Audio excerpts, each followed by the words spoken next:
All right, so everyone knows that feeling, right? Staring at your code, and that deadline is just like right there, and you have no idea where to even start to fix it. You're stuck. Mm. We've all been there, and today we're going to like dive deep into what's actually happening in your brain when this Yeah. happens, and we'll learn how to get those aha moments to come a little easier. You know what's so interesting about that feeling? That stuck feeling is actually a real thing. It's called cognitive fixation. Cognitive fixation, huh? Yeah, it can be pretty serious if you let it get out of control. Basically, what happens is your brain just gets locked onto one very specific way of thinking. Like when you try to fit a square peg in a round hole and you just keep trying to make it work, even though it's clearly not going to. Oh man, I feel very seen by that analogy. So is that what's happening when I'm like super stuck on a coding problem? My brain is just trying to force the wrong solution over and over again? Exactly. And to really get why this happens, you have to understand this part of the brain called the prefrontal cortex. It's like the CEO of your brain. It handles all the planning and decision making, and it focuses your attention. But the thing is, when you're stressed or under pressure, your prefrontal cortex can go into overdrive. And that actually makes it harder to solve problems. Wait, so you're saying that sometimes trying harder to solve a coding problem can make it worse? Yeah, kind of. When your prefrontal cortex is going a million miles an hour, it can cause tunnel vision. You get so fixated on your initial approach that you miss other ways to solve it, maybe even better ways to solve it. That's so wild because sometimes my best ideas come when I'm not even coding. Like in the shower or when I'm out for a walk. Is my brain just like slacking off when it should be working? Not at all. Actually, there's this other part of the brain called the default mode network. We call it DMN for short. This network turns on when you're daydreaming or you're just letting your mind wander. And guess what? The DMN is awesome for creative solutions. It can be a gold mine. So that's why I get my best code ideas when I'm walking the dog. My brain is working in the background without me even realizing it. Exactly. Like, have you ever heard of that story about Archimedes discovering the principle of buoyancy while he was taking a bath? It's like a classic eureka moment, and it probably happened because of the DMN. Okay, that is blowing my mind. Yeah. So if getting stuck is about my brain getting fixated, Mm. and the solution might come when my brain is in this DMN mode, how do I actually get out of the stuck loop and get those eureka moments to happen more? The Algo Academy article you shared had a lot of strategies. Which ones do you think are the most helpful? Well, one of the easiest and most effective strategies is just to take strategic breaks. You know the Pomodoro technique? Work for 25 minutes and then take 5 minutes off. This lets your mind reset and lets the DMN do its thing. Okay, yeah, that makes sense. It's like giving my brain a break and coming back to the problem with fresh eyes. Exactly. Another technique that can sound a little silly, but it actually works really well, is called rubber duck debugging. Rubber duck debugging. What's that? I've never heard of that before. Yeah. It's not as complicated as it sounds. Basically, you just explain your code line by line to a rubber duck. Or any object, really. Just saying it out loud, even to something that can't understand you, can help you find errors and see the problem in a different way. So it's kind of like talking to myself, but with a rubber ducky as my audience. Pretty much. You might feel silly, but you'd be surprised how often just talking about the problem can help you figure it out. All right, I'm definitely going to try that. What other strategies did that article mention? Another really important one is breaking down big problems into smaller chunks. That way you don't get overwhelmed by the big picture. Instead, you can focus on solving one small part at a time. That's good advice for pretty much anything in life, not just coding.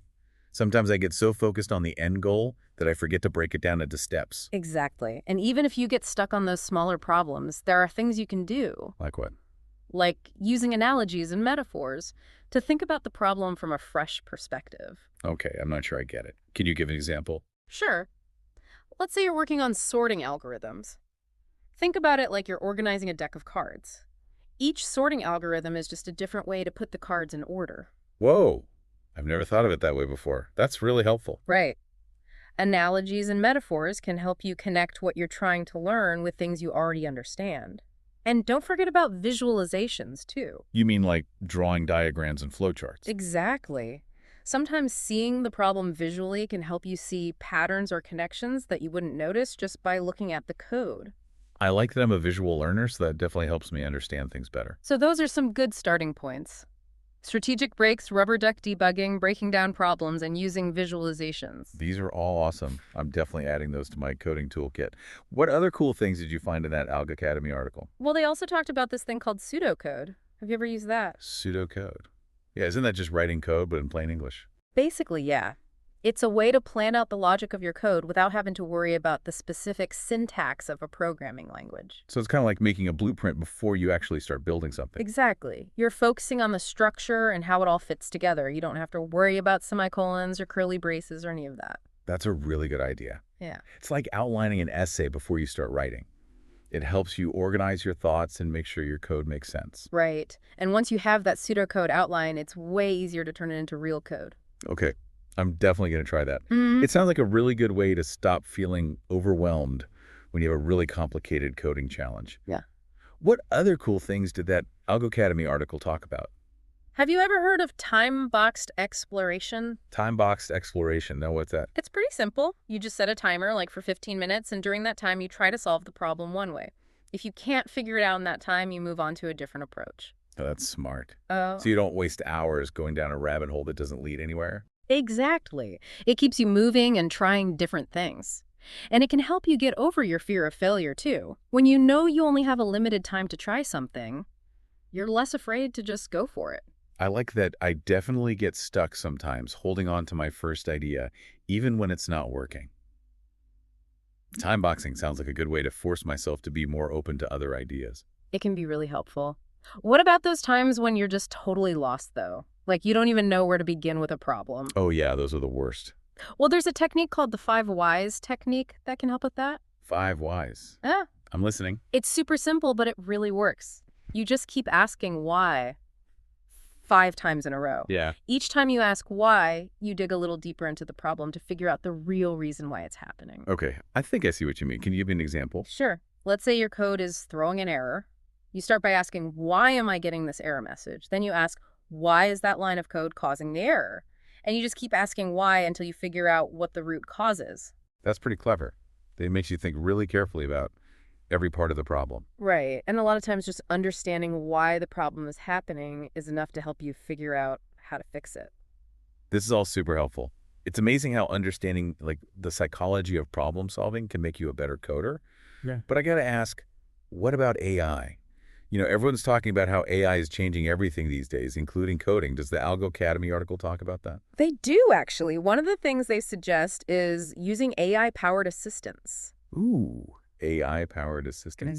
Is that like robots writing all our code for us now? Not quite. Platforms like Algo Academy actually have AI features that can give you hints, explanations, and even suggest different ways to solve a problem when you're stuck. Oh, so it's kind of like having a virtual coding buddy who can help you out when you need it. Pretty much. Yeah. But it's important to use it strategically. You don't want to become too dependent on it. Yeah, I get that. I don't want to lose my own problem-solving skills. But having that extra help when I'm really struggling could be a game changer. Absolutely. It can also be a great way to learn new techniques and see how other people approach the same problem. Plus, AI can help you break out of that cognitive fixation we were talking about earlier.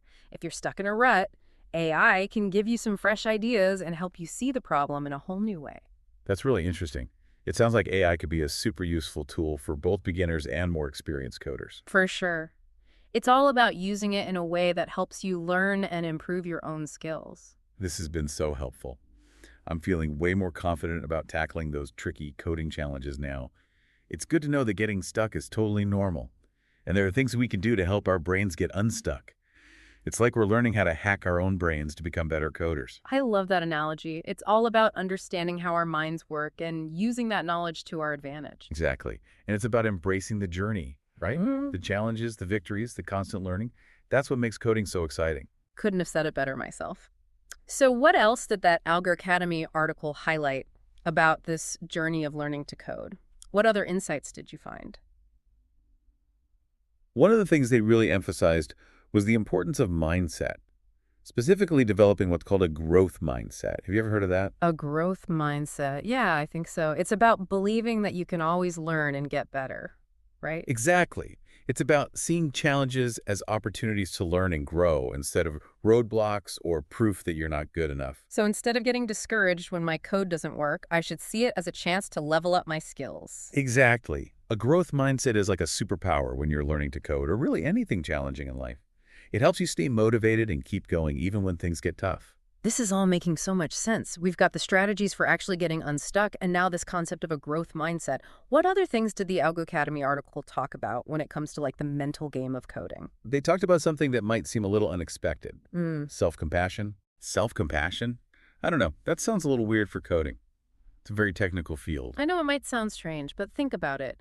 Coding can be super frustrating, and it's easy to get down on yourself when you're struggling. But beating yourself up only makes things worse. You're telling me I've definitely had those moments where I'm like, maybe I'm just not cut out for this. That's so common, especially when you're starting out or when you're working on a really hard problem. But it's important to remember that everyone makes mistakes. Even the most experienced coders have had their fair share of coding nightmares. Okay, that does make me feel a little better. But how do we actually practice self-compassion when we're in the middle of a coding meltdown? It's about being as kind and understanding to yourself as you would be to a friend who is struggling. Acknowledge that you're frustrated, but don't let those feelings take over.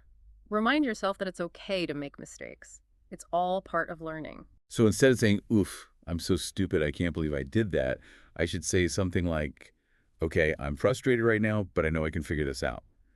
Everyone makes mistakes, and this is just a chance to learn. Exactly. It might sound cheesy, but talking to yourself kindly and encouragingly can make a huge difference in how you feel and how well you can work through those tough spots. I can definitely see how that would be helpful. It's like changing the way you talk to yourself from negative to positive. Exactly. And it's not just about being nice to yourself in the moment, it's also about recognizing your progress and celebrating your accomplishments, no matter how small. So instead of always thinking about what I haven't learned yet, I should take a minute to acknowledge how far I've come and all the cool things I've already learned. Exactly. It's easy to get caught up in what's next and forget about all the progress you've already made. But taking the time to celebrate those small wins can really boost your confidence and keep you going. I love that. It's like giving yourself a high five for all your hard work. And speaking of support, it's also important to remember that you don't have to learn to code all alone. Right. It's all about I community. mean, like reaching out to other coders for help and support. Exactly. Don't be afraid to ask questions, seek advice, and learn from people who have more experience. I have to admit, I get a little nervous about asking for help sometimes. I don't want to look like I don't know what I'm doing. I totally get it. But remember, everyone starts somewhere. And even the most experienced coders rely on their peers for help and advice. That's true. I've definitely learned a lot from working on coding projects with other people. It's amazing how much you can learn from just seeing how other people approach problems. Absolutely. And the coding community is generally super welcoming and helpful. There are tons of online forums, meetups, and communities where you can connect with other coders, ask questions, share your struggles, and celebrate your successes together. It's like having a built-in support system for your coding journey. Exactly. And that support system can be so valuable. Knowing that you're not alone in your struggles can make a huge difference. This has been so insightful. Yeah. It's amazing how much there is to learn about the mental side of coding. It's not just about the technical stuff. It's about understanding your own brain and how you learn best. Absolutely. And it's about recognizing that learning to code is a journey, not a destination. There are going to be ups and downs, challenges and victories, but the more you practice, the more confident and resilient you'll become. Absolutely. It's all about embracing the journey. So what else did the Algo Academy article say about this journey of learning to code? Did they have any other insights specifically about their platform? They did. They actually talked about how the way Algo Academy is structured can really help you develop those problem-solving skills we've been talking about. That makes sense. They did write the article after all. True, but think about it. Algo Academy gives you a really structured way to for your brain in a safe and supportive environment. So it's like a gym for your brain. But instead of lifting weights, you're tackling algorithms. Exactly. And they give you feedback and hints along the way, so you're not just left floundering if you get stuck. Plus, there's a whole community of other learners you can connect with and learn from. I love that. It's so much more fun and motivating to learn alongside other people who are going through the same challenges. It's like we're all in this coding boot camp together. I love that analogy. And speaking of challenges, the article brought up something that I think a lot of coders struggle with: fear of failure. Oh my gosh, yes. Yeah. Tell me about it.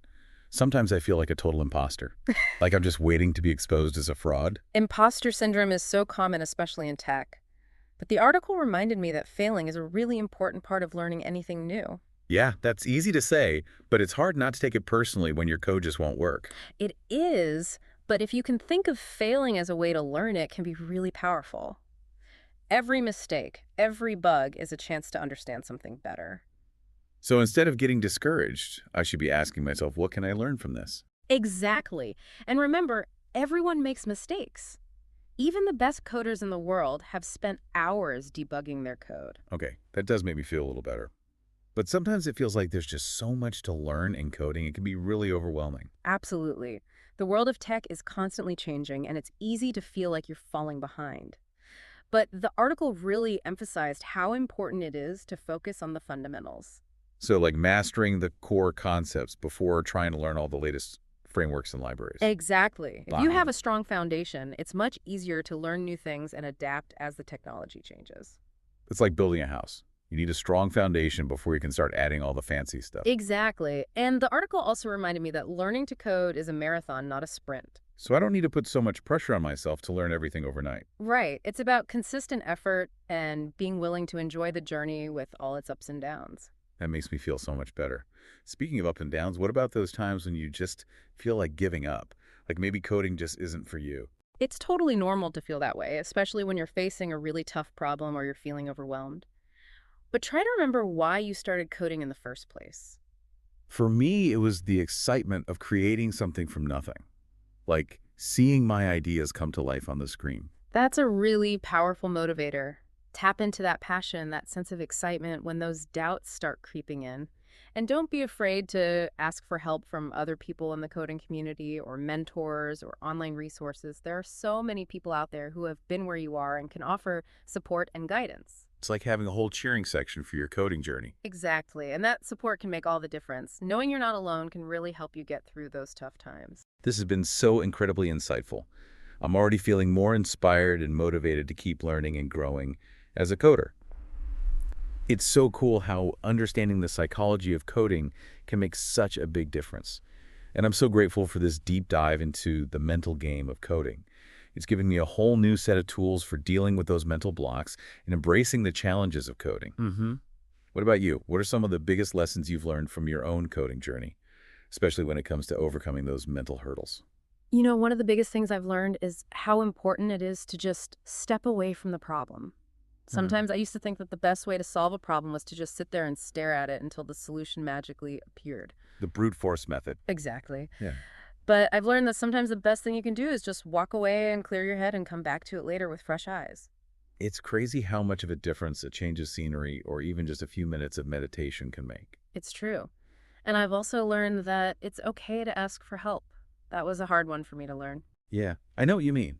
In the coding world, there's often this pressure to look like, everything and you can do everything yourself. Exactly. But I finally realized that asking for help isn't a sign of weakness. It's actually a sign of strength. It shows that you're willing to learn and grow and you're not letting your ego get in the way. And there are so many amazing resources out there for coders, online forums, mentorship programs, coding communities. It's incredible, It's true. You don't have to figure everything out on your own. And another big lesson I've learned is the importance of celebrating the small wins. especially when you're working on a big project. It's easy to lose sight of all the progress you're making. Exactly. So I try to make a point of acknowledging those little victories along the way, whether it's finally fixing a bug that's been driving me crazy or figuring out a new concept. It's like giving yourself a little reward for all your hard work. And those small wins can really add up and keep you motivated. Absolutely. And sometimes those small wins can lead to bigger breakthroughs. It's like a chain reaction of coding awesomeness. I love that. Yeah. And I think that's a perfect way to describe the journey of learning to code. It's a constant process of discovery and growth. With each challenge you overcome, you open up new possibilities. I couldn't agree more. I'm so glad we had this conversation today. It's been really inspiring to talk about the mental side of coding and all the amazing things that are possible when we embrace the challenge and keep learning and growing. Me too. I'm feeling so energized and excited to keep exploring the world of coding, and I'm so thankful for this deep dive into the psychology of coding. It's given me a whole new perspective on what it means to be a coder. But I think we've only just scratched the surface of this topic. Is there anything else you think we should cover before we wrap up this part of our deep dive? You know, it's funny. We often think of coding as this purely technical skill. Yeah, it's all about logic and syntax and algorithms. Right. But what we've learned today is that there's a whole human side to coding, too. Absolutely. Yeah. It's about mindset resilience and the ability to deal with frustration and self-doubt. And it's about creativity, too. Finding elegant solutions to complex problems is like a form of art. I love that coding is this beautiful blend of logic and creativity. It's like solving a puzzle and painting a masterpiece at the same time. That's such a beautiful way to put it. And I think that's what makes coding so fascinating and rewarding. It's always challenging you to think differently and come up with innovative solutions. And it's a skill that's becoming more and more valuable in today's world. No matter what field you're in, being able to think computationally and solve problems systematically is a huge advantage. Absolutely. Coding isn't just for tech people anymore. It's a fundamental skill for everyone in the 21st century, just like reading, writing, and math. And the best part is anyone can learn to code. There's so many resources available online and in person, and the coding community is so welcoming and supportive. It's true. I've met so many amazing people from all different backgrounds and walks of life through coding. It's such a diverse and inclusive community, Yeah. and that's what makes it so special. So as we wrap up this part of our deep dive into the psychology of coding, what's one final piece of advice you would give to our listeners who are just starting out on their coding journeys? I would say embrace the challenge. Coding isn't always easy, but it's incredibly rewarding. Be patient with yourself, celebrate your small wins, and don't be afraid to ask for help. And most importantly, never stop learning and exploring. The world of coding is always changing, so there's always something new to discover. That's great advice. And I would add, remember that learning to code is a journey, not a destination. Enjoy the process, embrace the challenges, and never forget the joy and creativity that brought you to coding in the first place. Beautifully said. I think that's a perfect place to stop for now. We've covered so much ground already, but there's still so much more to explore. Join us for part 2 of our deep dive, where we'll delve even deeper into the world of coding and talk about the importance of mindset, the power of community, and the incredible possibilities that await those who are brave enough to take on the challenge of learning to code. See you in part 2.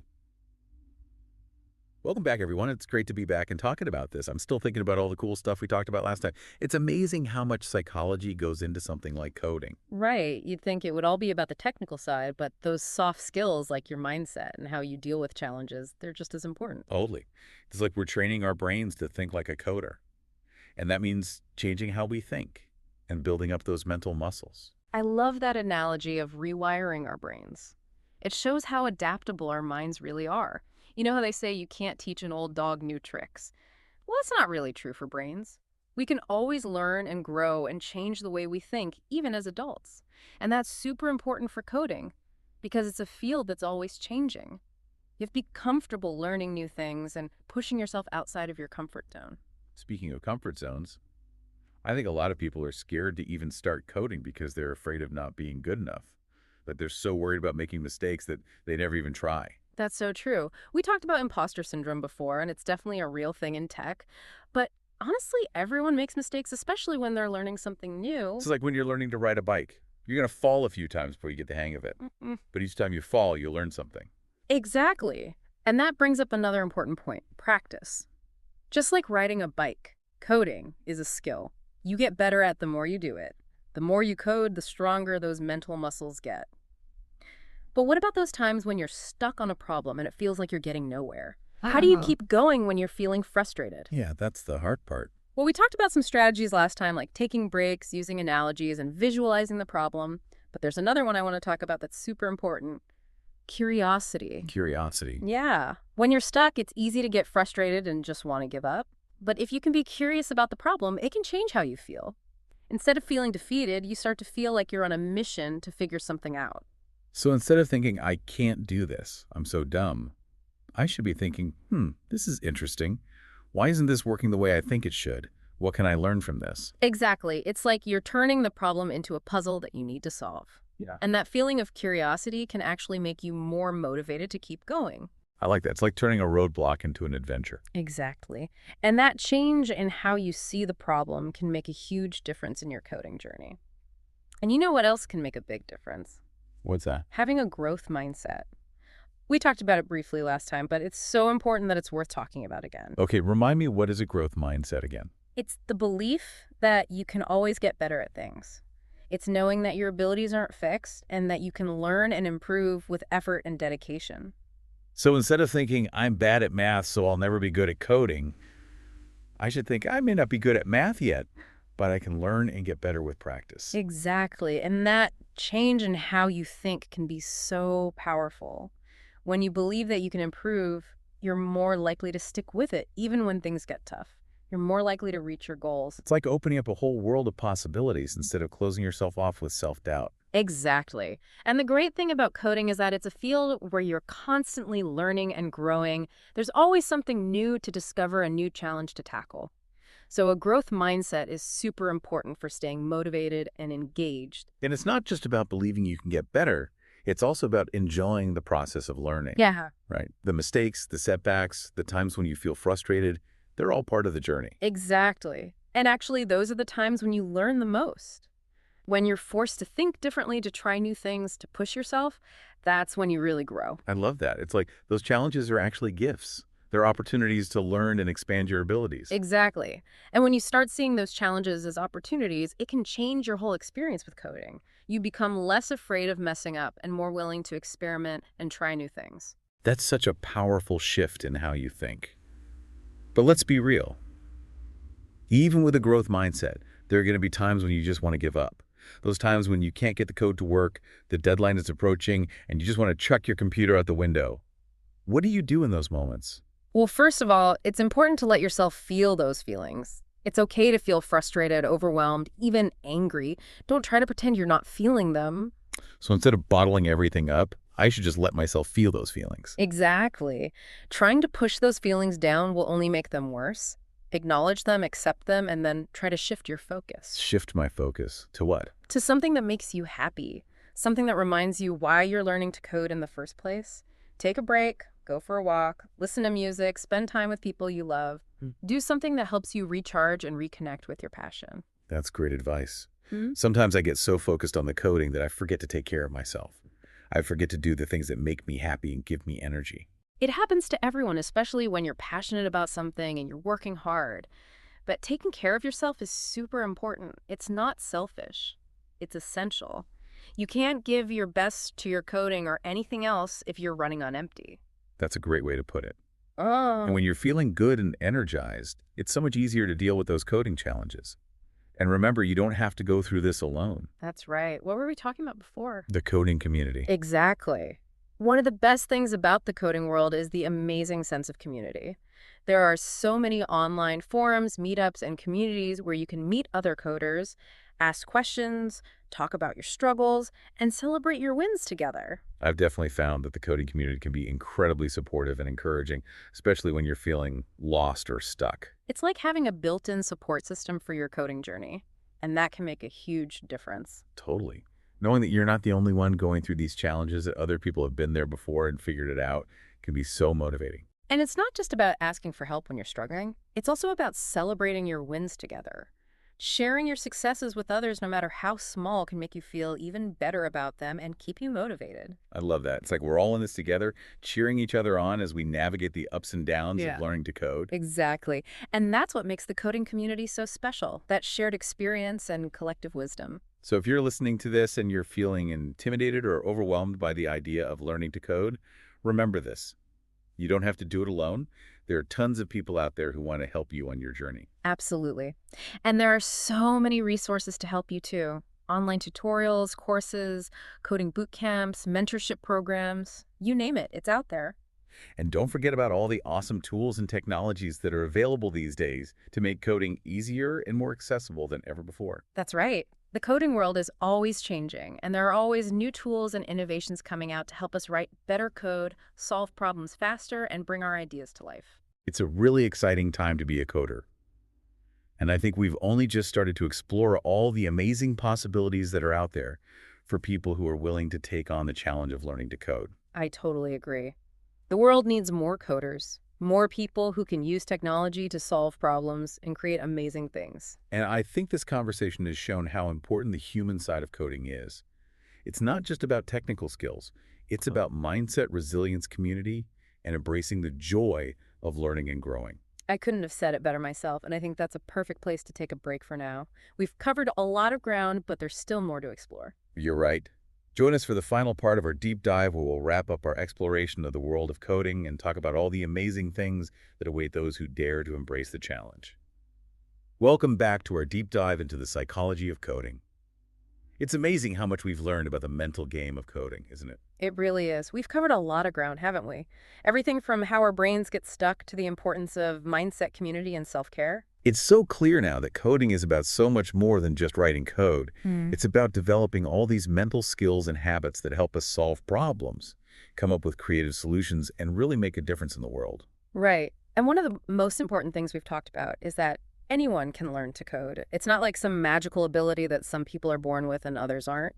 It's a skill. You can learn it with practice, dedication, and the right mindset. I totally agree. Yeah. And I actually think that whole myth of the coding genius can be really harmful. It Right. makes people who don't fit that stereotype think that they can't learn to code, which just isn't true. Exactly. We need to get rid of those stereotypes and make coding more accessible for everyone. The more different kinds of people we have in the coding world, the more creative and innovative our solutions will be. I couldn't agree more. And that's what's so exciting about the world of coding right now.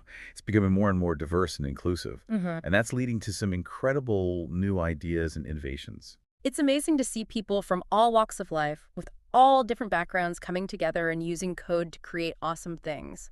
That's what makes this field so dynamic and inspiring. And that brings me to something I think is really important to remember. Why are we even doing this? Why are we learning to code?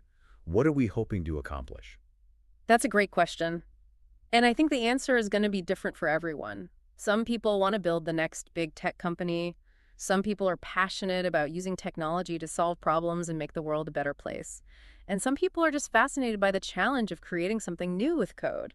I love that. There are so many different things you can do with coding. Right. It's really only limited by your imagination. Exactly. And that's what's so empowering about it. Coding gives you the tools to make your ideas real, to create something from nothing, to actually make a difference in the world. And it's not just about the finished product. It's about the process of getting there. Mm. Learning to code, overcoming challenges, working with other people, pushing yourself to learn and grow. That's where the real magic happens. Beautifully said. I think that's what we've been exploring in this whole deep dive. It's not just about the technical stuff, it's about the human side of coding, the psychology of learning, the power of having the right mindset, the importance of community, and how transformative it can be to embrace challenges and chase your dreams. I love how you put that. Yeah. And I think that's the perfect way to wrap up this deep dive. To everyone out there who's on their own coding journey, you got this. Embrace the challenge. Celebrate your wins. Don't be afraid to ask for help.